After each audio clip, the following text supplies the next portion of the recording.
Hello दोस्तों, आपका हमारे YouTube चैनल में स्वागत है। तो दोस्तों, मैं सोनू कुशवाहा, देव कोचिंग सेंटर, बाड़ी धौलपुर। तो दोस्तों, आज हम स्टार्ट करने वाले हैं एक्सरसाइज 6, जिसका नाम है त्रिकोणमितीय अनुपात। तो दोस्तों, ये एक ऐसी एक्सरसाइज है जिससे काफ़ी स्टूडेंटों को बहुत ज़्यादा डर लगता है। पर दोस्तों, आज के बाद आपको डरने की कोई ज़रूरत नहीं है, क्योंकि हम इस प्रकार से पढ़ाने जा रहे हैं कि दोस्तों, आपने अगर एक बार पढ़ लिया तो अब दोस्तों आप कभी भी नहीं भूलोगे। और दोस्तों, इस एक्सरसाइज को हम बड़ी ध्यानपूर्वक पढ़ेंगे। दोस्तों, ध्यान देना। स्टार्ट करते हैं। इसका नाम है त्रिकोणमितीय अनुपात। क्या? त्रिकोणमितीय अनुपात।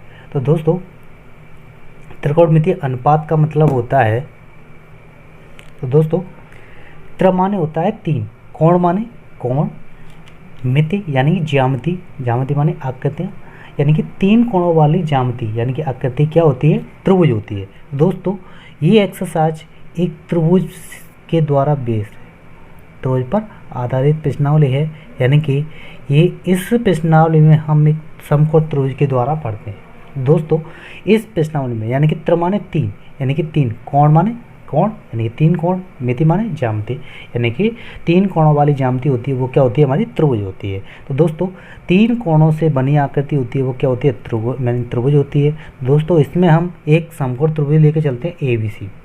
क्या लेके चलते हैं? ABC। तो दोस्तों, इस त्रिभुज में एक हमें जरूरत पड़ती है एक न्यून कोण की। तो दोस्तों, हम इसमें एक न्यून कोण लेके चलते हैं, कोई थीटा। क्या लेके चलते हैं? थीटा।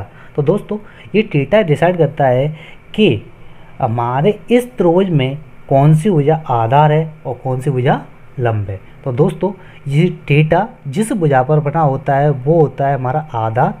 क्या होता है? आधार। और थीटा के सामने वाली भुजा होती है हमारी लंब। क्या होती है? लंब। और यानी कि 90 डिग्री के कोण के सामने वाली भुजा क्या होती है? कर्ण होती है। क्या होती है? कर्ण। तो दोस्तों, आपको इसमें कोई कन्फ्यूजन नहीं होना चाहिए। जैसे यानी कि थीटा जिस भुजा पर बना होगा वो क्या होगा? आधार होगा। और थीटा के सामने वाली भुजा क्या होगी? लंब होगी। और 90 डिग्री कोण की भुजा क्या होगी? कर्ण होगी। या फिर ये भी कह सकते हैं कि सबसे बड़ी भुजा होगी वो क्या होती है? कर्ण होती है। दोस्तों, कभी कभी आप लोग कन्फ्यूजन हो जाते हो। दोस्तों, कन्फ्यूजन नहीं होना। जैसे कि इस त्रिभुज को हम द्वारा बनाते हैं, क्या? ABC। दोस्तों, ये क्या है? हमारा समकोण त्रिभुज है। क्या? समकोण त्रिभुज। और ये समकोण है। क्या है? समकोण। तो समकोण के सामने वाली भुजा क्या होती है? कर्ण होती है। ये तो हम सभी को पता है। वट अब एक न्यून कोण है, वो हमारे आधार और लंब को डिसाइड करता है कि कौन सा आधार होगा, कौन सा लंब होगा। तो दोस्तों, अब न्यून कोण हम यहाँ पर लेके चलते हैं, कोई थीटा। तो दोस्तों, हमने न्यून कोण कहाँ लिया? यानी कि बिंदु C पर। तो दोस्तों, हमने क्या कहा था? यानी कि थीटा जो न्यून कोण है वो जिस भुजा पर बना हुआ वो क्या होगा? आधार। तो दोस्तों, आधार कौन सा हो जाएगा? ये वाली भुजा हो जाएगी। क्या हो जाएगी? आधार। और ये क्या हो जाएगा? लंब।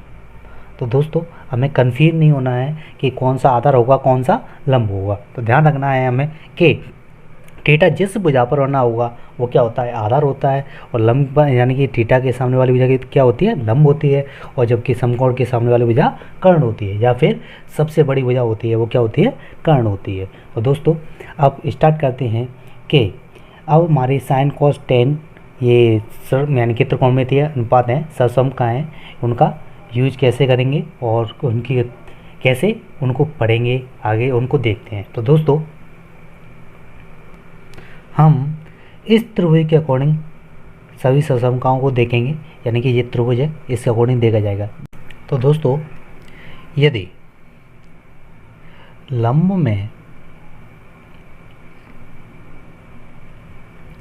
में कर्ण का भाग दिया जाए, किसका? कर्ण का, तो वो क्या कहलाती है? साइन। क्या प्राप्त होती है हमें? Sine theta. यदि आधार में कर्ण का भाग दिया जाए, आधार में कर्ण का भाग दिया जाए, तो हमें प्राप्त होती है कॉस।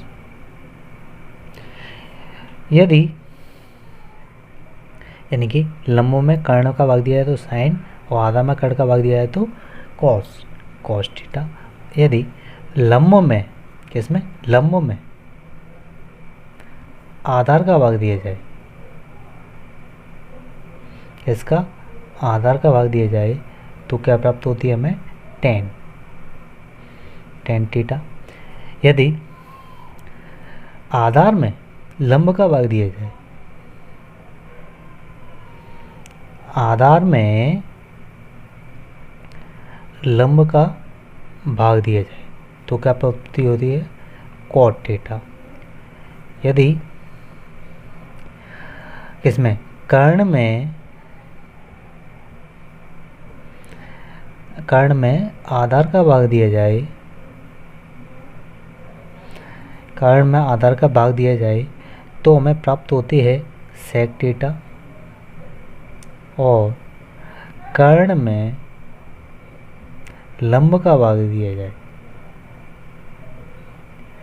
तो हमें प्राप्त होती है कोसेक थीटा। दोस्तों ये हमारी ससमकाएँ होती हैं, कौन सी, यदि लंब में कर्ण का भाग दिया जाए तो हमारी साइन थीटा प्राप्त होती है, और आधार में कर्ण का भाग दिया जाए तो वो कॉस थीटा, और लंब में आधार का भाग दिया जाए तो टेन थीटा, और हमारे आधार में लंब का भाग दिया जाए तो हमारा कॉट थीटा, और कर्ण में आधार का भाग दिया जाए तो सेक थीटा, और कर्ण में लंब का भाग दिया जाए तो कोसेक थीटा। दोस्तों बात आती है कि सर हमें ये चीज़ ध्यान कैसे रहेगी। दोस्तों इसके लिए एक छोटी सी ट्रिक है, क्या, लाल बटे कक्का, लाल बटे कक्का, यानी कि लाल बटे कक्का है दोस्तों, यानी कि लंब बटे कर्ण, लंब बटे कर्ण यानी कि साइन थीटा, क्या, साइन थीटा,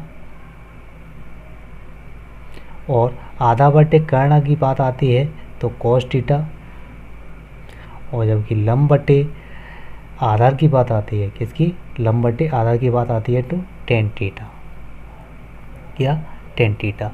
और यदि आधा बटे लंब की बात आती है तो कॉट थीटा, और कर्ण बटे आधा की बात आती है तो हमारी सेक थीटा, और कर्ण बटे लंब की बात आती है तो कोसेक थीटा। दोस्तों इस फॉर्मूले से हम इन सभी ससमकाओं को क्या कर सकते हैं, याद कर सकते हैं, तो जिससे कोई परेशानी भी नहीं होगी। दोस्तों अब बात आती है सर इन सभी ससमकाओं में रिलेशन क्या होता है।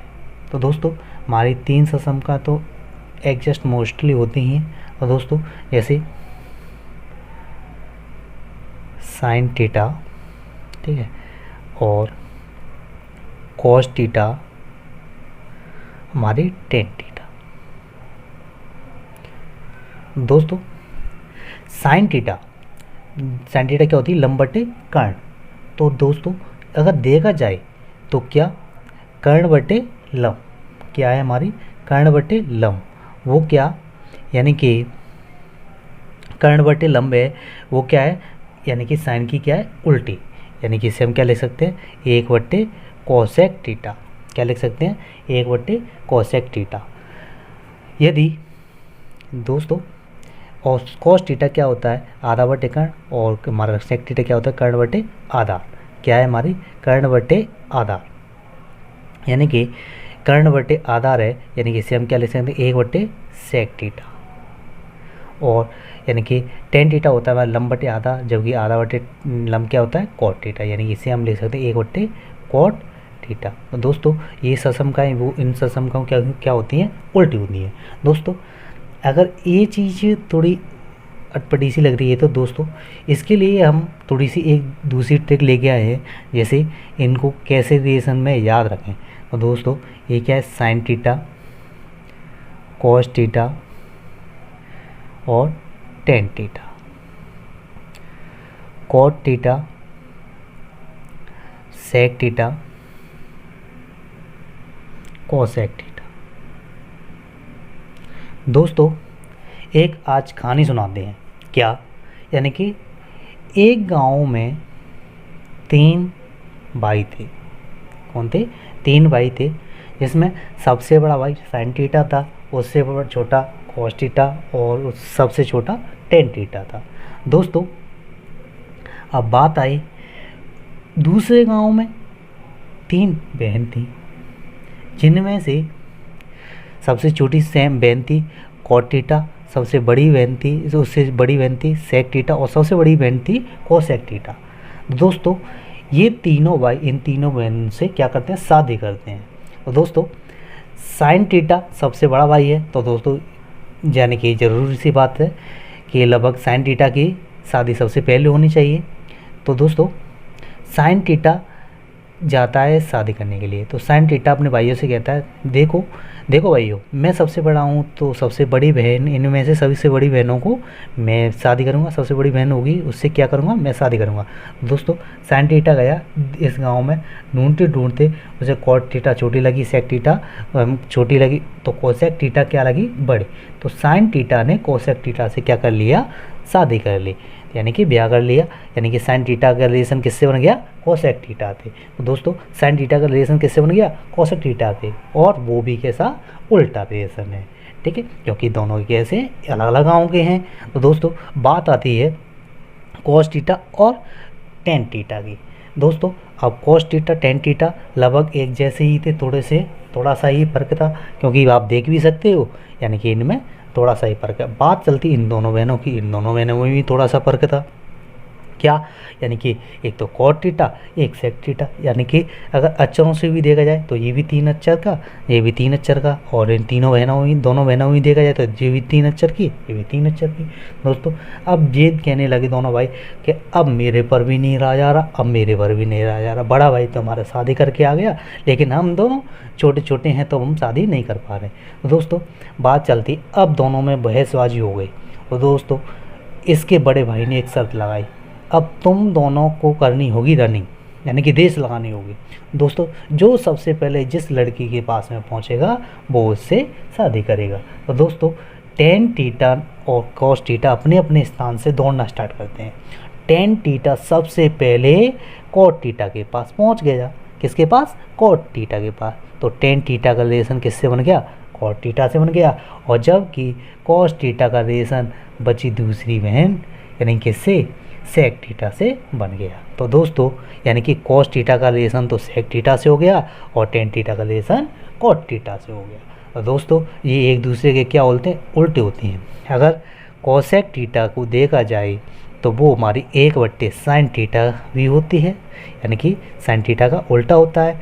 और यानी कि अगर सेक थीटा को देखा जाए तो वो हमारी 1/cos थीटा के उल्टी होती है, और इसे टेन टी यानी कॉट थीटा को देखा जाए तो वो हमारी 1/tan थीटा क्या होती है, 1/tan थीटा की उल्टी होती है। दोस्तों जैसे ये तो हमारे लड़के की पक्ष की तरफ से ये उसका उल्टा होता है, जो हमारे लड़कियों की पक्ष की तरफ से ये इसका उल्टा होता है। दोस्तों ये ट्रिक आपको कैसी लगी आगे कमेंट बॉक्स में कमेंट करके बताना चाहिए। यस दोस्तों अब बात आती है कि हमारे जो त्रिकोणमितीय अनुपात के मानों की टेबल होती है उस टेबल को कैसे याद करें।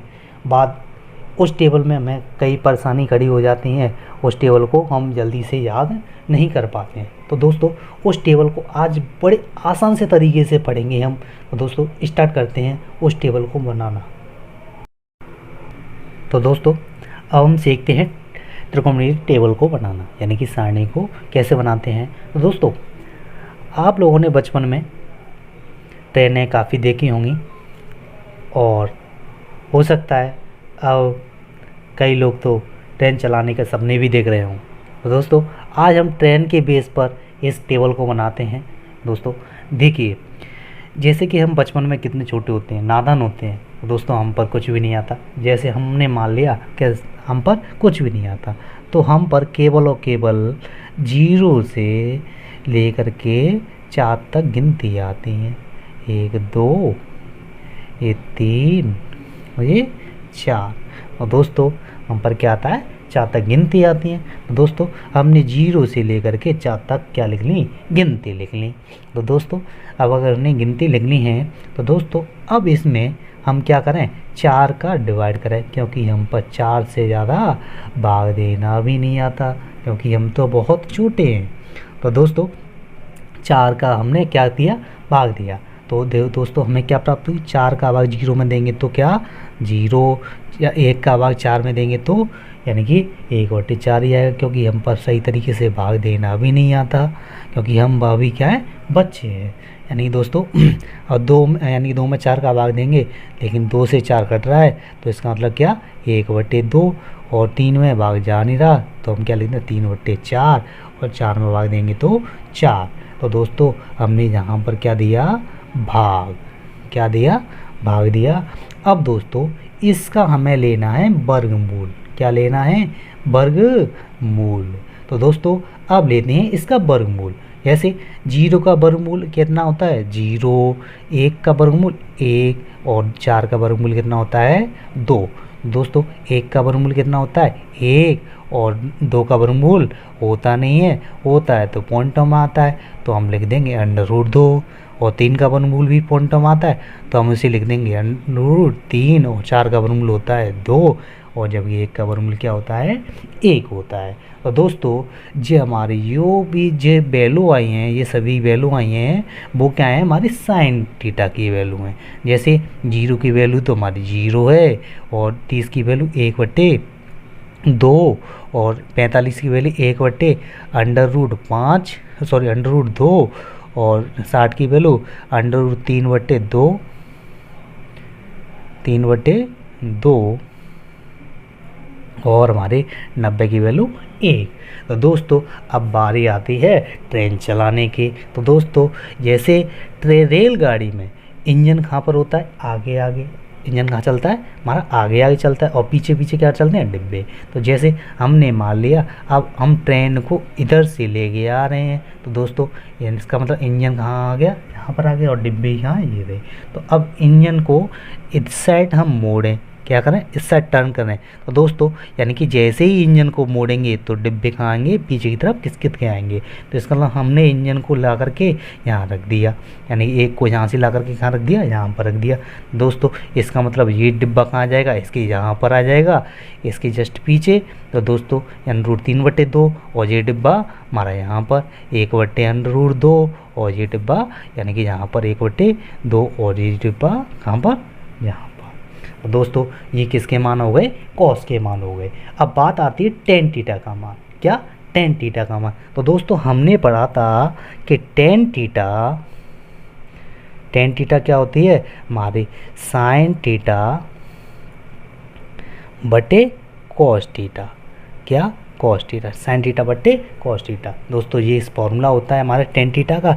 अगर दोस्तों नहीं पढ़ा तो कोई परेशानी नहीं, अब देख लो, एक फॉर्मूला भी हमारा टेन थीटा का होता है, क्या, साइन थीटा बटे कॉस थीटा।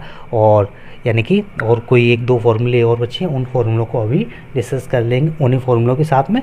तो दोस्तों अब एक साइन थीटा बराबर क्या होता है, साइन थीटा यानी तो टेन थीटा बराबर होता है साइन थीटा बटे कॉस थीटा। तो इसका मतलब साइन में कॉस का भाग दो, साइन में कॉस का भाग देंगे। अगर 0 में 1 का भाग देते हैं तो क्या प्राप्त होता है 0। 1/2 में √3/2 का भाग देंगे तो क्या 2 से 2 कट जाएगा, क्या बचेगा 1/√3।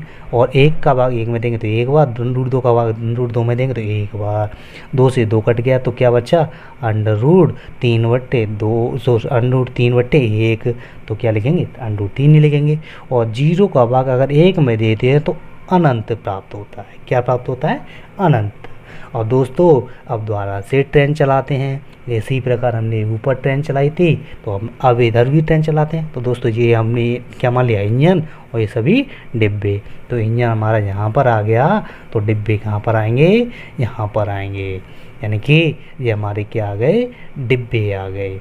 अब दोस्तों अब बात आती है सेक थीटा, हमने पढ़ाई था सेक थीटा होता है, वो क्या होता है 1/cos थीटा होता है, क्या होता है 1/cos थीटा, यानी कि cos थीटा क्या होता है, उल्टा होता है।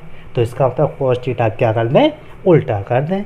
तो देखो दोस्तों, यानी कि 1 का उल्टा करेंगे तो 1 ही होगा, और अगर √3/2 का उल्टा करेंगे तो 2/√3, और 1/√2 का उल्टा करेंगे तो √2/1, तो √2 ही लिख देंगे। और 1/2 का उल्टा करेंगे तो 2/1 यानी कि 2, और जब 0 को उल्टा करेंगे तो वो प्राप्त होता है हमें अनंत, क्या प्राप्त होता है, अनंत। तो दोस्तों अब फिर दोबारा से हमें ट्रेन चलाने की बारी आ गई, तो अब ट्रेन फिर चलाएंगे। यहाँ पर क्या, अनंत, यहाँ 2, यहाँ पर अंडर रूट 2, और यहाँ पर 2/√3, और यहाँ पर 1। तो दोस्तों इस प्रकार ये हमारी टेबल है वो क्या होती है, संपूर्ण होती है। तो दोस्तों हमारे टेबल बनाने में कैसा मज़ा आ जाए, तो दोस्तों कमेंट करके ज़रूर बताना। तो दोस्तों अब बात आती है क्या, इन डिग्रियों के मान को रेडियन में। इन डिग्रियों के मान को रेडियन में क्या क्या कहते हैं। अगर 0 को तो 0 ही बोला जाता है, और 30 को π/6 यानी कि π/6 बोला जाता है, और 45 को π/4 बोला जाता है यानी π/4। इसे बोला जाता है π/3, इसे बोला जाता है π/2। तो दोस्तों ये हम इसे रेडियन में लिख सकते हैं, रेडियन में भी बोल सकते हैं। तो दोस्तों एक बात इसे हम डिस्कस कर लेते हैं, इसके कौन ये हैं यानी कि ससमकाएँ वो कैसी हैं, कौन सी ससमकाएँ। तो दोस्तों जैसे कि हमने बताया, भूल गए थे उस टाइम, यानी कि tan थीटा होता है वो क्या होता है हमारा sin थीटा बटे cos थीटा। क्या होता है, sin थीटा बटे cos थीटा। तो दोस्तों देखते हैं, यानी कि अगर tan थीटा क्या होता है लंब/आधा, अगर हमने sin थीटा में cos थीटा का भाग दें तो कट से कट जाएगा, क्या बचेगा, लंब/आधा बचेगा। तो दोस्तों sin थीटा बटे क्या, वो tan थीटा भाग क्या होता है, sin थीटा बटे cos थीटा। दोस्तों हमने यहाँ पर पढ़ा कि tan थीटा इक्वल टू क्या होता है, 1/cos थीटा। तो इसका मतलब tan थीटा cos थीटा क्या होता है, उल्टा होता है। तो इसका मतलब इसे हम क्या कर दें, उल्टा कर दें। तो cos थीटा बटे क्या प्राप्त होगा, sin थीटा। क्या प्राप्त होगा, cos थीटा बटे sin थीटा प्राप्त हो जाएगा। तो दोस्तों ये हमारे 2 फॉर्मूले और थे, वो हमने यानी कि लिखना भूल गए। तो दोस्तों कोई परेशानी नहीं, आप लिख दिए। अब दोस्तों बात आती है सर इस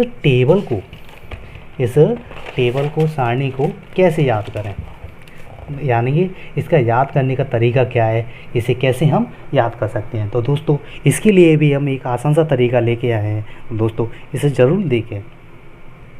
दोस्तों इस सारणी को याद करने के लिए हम लेके आए हैं हाथ का नियम।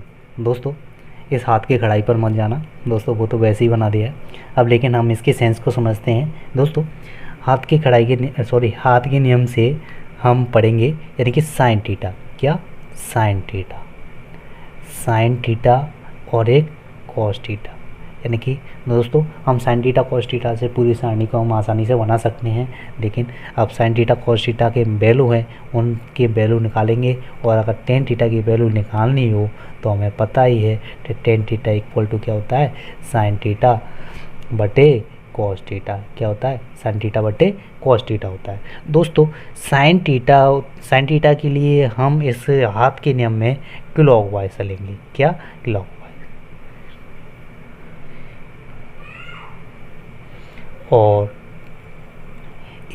और कॉस के लिए एंटी क्लॉकवाइज चलेंगे।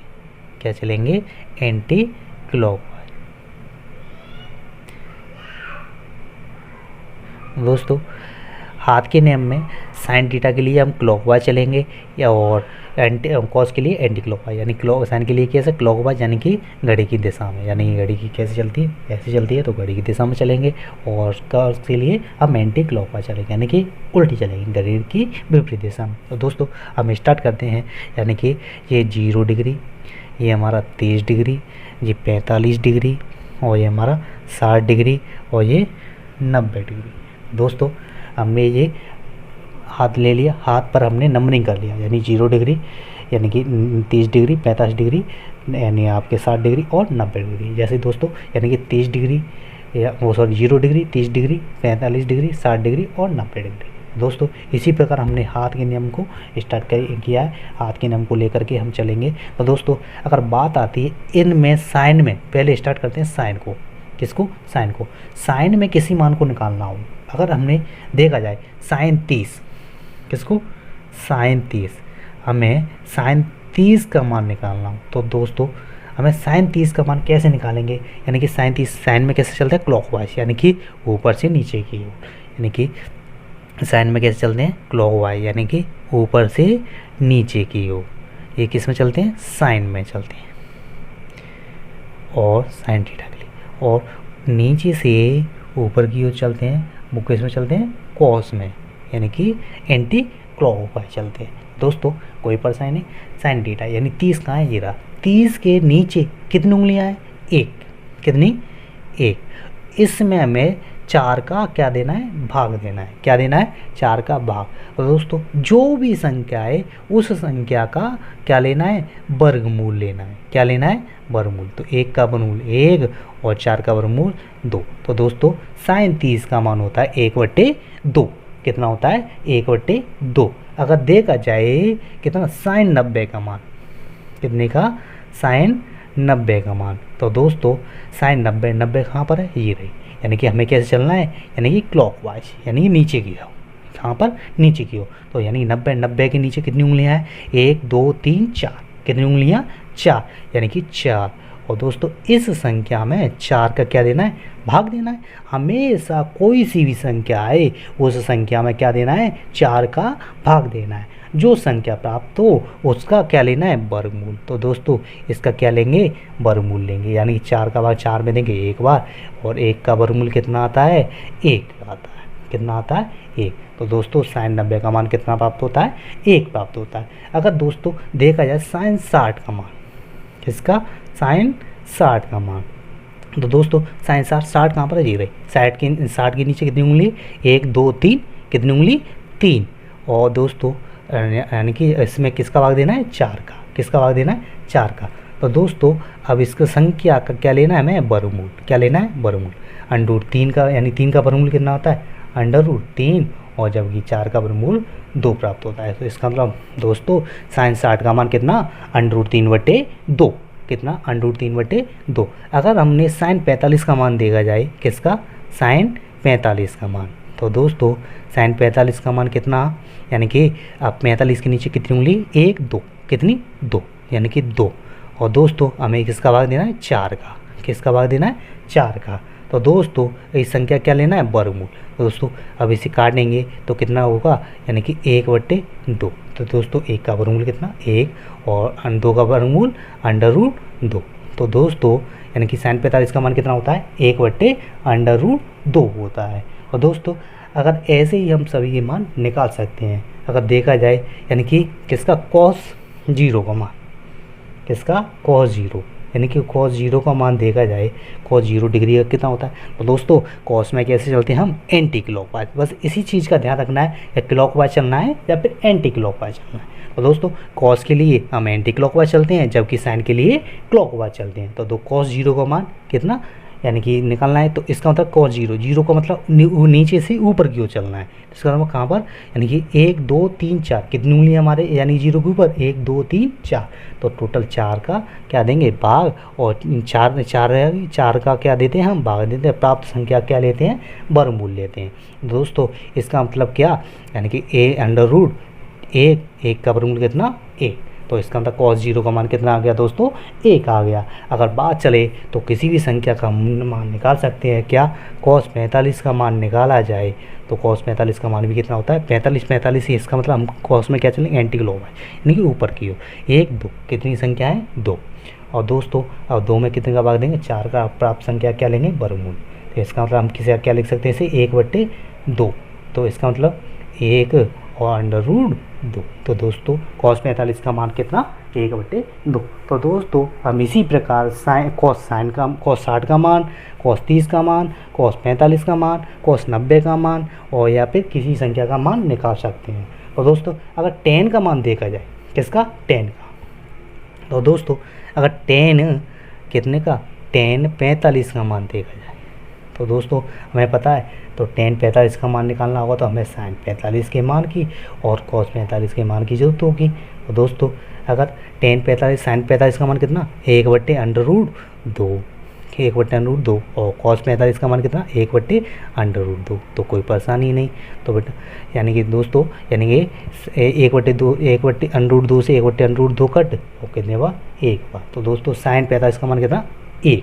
कितना, 1। और दोस्तों हम इसी प्रकार tan के, कॉट के, सेक के, कोसेक के मान निकालने होंगे तो उन सब संख्या का उपयोग करते हुए हम आसानी से निकाल सकते हैं। और दोस्तों, यह हमारा तरीका क्या आपको कैसा लगा तो प्लीज़ कमेंट बॉक्स में कमेंट करके ज़रूर बताएं। आपको हमारी वीडियो को देखने के लिए आपका बहुत बहुत धन्यवाद। तो दोस्तों, इस वीडियो को प्लीज़ अधिक से अधिक शेयर करें और प्लीज़ हमारे चैनल को ज़्यादा से ज़्यादा सब्सक्राइब करें प्लीज़। थैंक यू, धन्यवाद।